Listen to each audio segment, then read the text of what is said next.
Hello everyone! Welcome back to my YouTube channel. I hope this video finds you safe and well. So, in today's video, pag-uusapan natin ng menstrual cups. This one is a very interesting topic for us girls. So, without further ado, let's get started. Funky.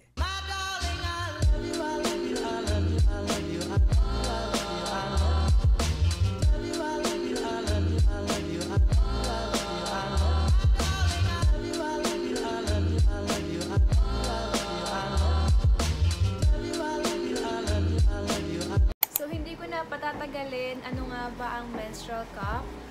Guys, I know a lot of you are familiar with menstrual cup. So siguro nababasa niyo na sa Facebook, nakikita niyo na sa mga social media accounts niyo, menstrual cup. You know, I ask my friends, I ask some of my classmates, I ask a lot of people if they are familiar, of course girls, if they are familiar with menstrual cup or if they are using one. And alam nyo, karamihan sa na-receive ko is, hindi ba masakit? Ayoko gamitin kasi masakit. Pinapasok sa, may nagsasabi din na, ayoko, I will just stick to tampons or sanitary pads. Sa lahat ng mga natanong ko, may ilan sa kanila, may konti na nagsabi na they are using one. Mga nag-oo sa mga nagsabi na gumagamit sila ng menstrual cup, isa lang yung similarity halos. Ang number one similarity na napansin ko is ang sinasabi nila is very comfortable ng menstrual cup. Ito, I have this cup right here. So, open natin. So, this is what a menstrual cup looks like. Hindi siya masyado nagpo-focus kasi I'm just using my phone.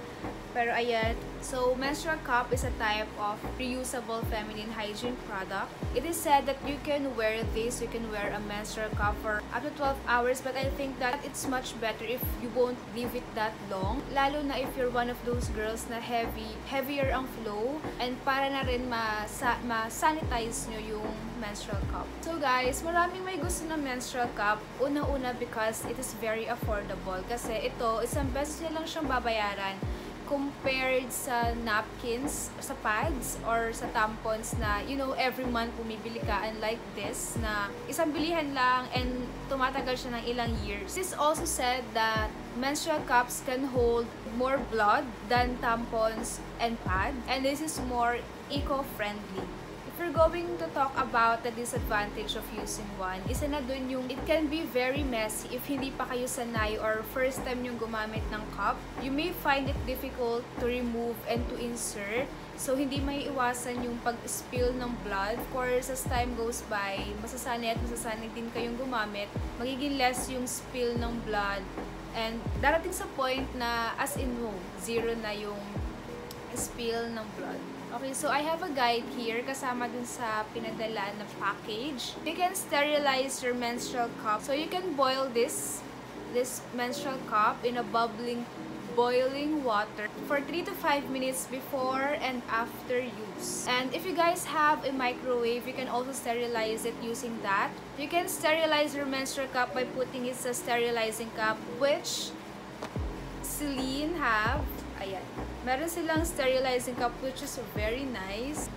Na pwede nyo siyang ilagay sa bag na very handy. Ilagay nyo siya dito with water for 2 to 3 minutes. Pero if you're going to use a microwave to sterilize, do not put the lid sa microwave. Leave it like this.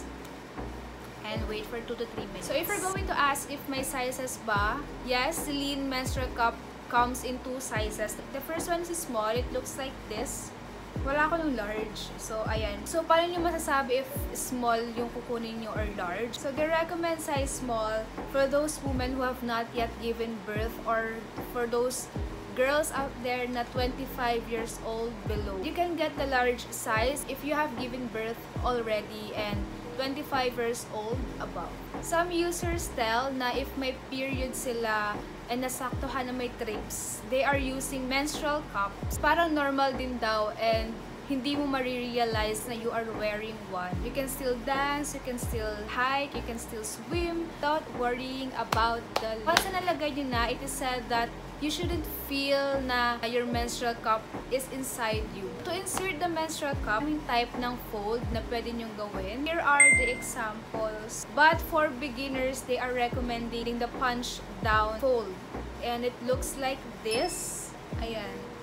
Sabi nila it is easier to insert daw kapag naka-punch down fold. Pero it depends sa inyo kung saan kayo mas comfortable ilagay. If you are interested to try menstrual cup, please be careful if you're buying online. If you're going to buy from Celine, hindi lang yung mismong menstrual cup yung marireceive nyo. Their package comes with 1 menstrual cup, 1 sterilizing cup, 1 flannel bag, 1 menstrual cup guide, and then ito yung box nila, which is super nice, super cute. Nasira lang sa transport siguro. Ayan.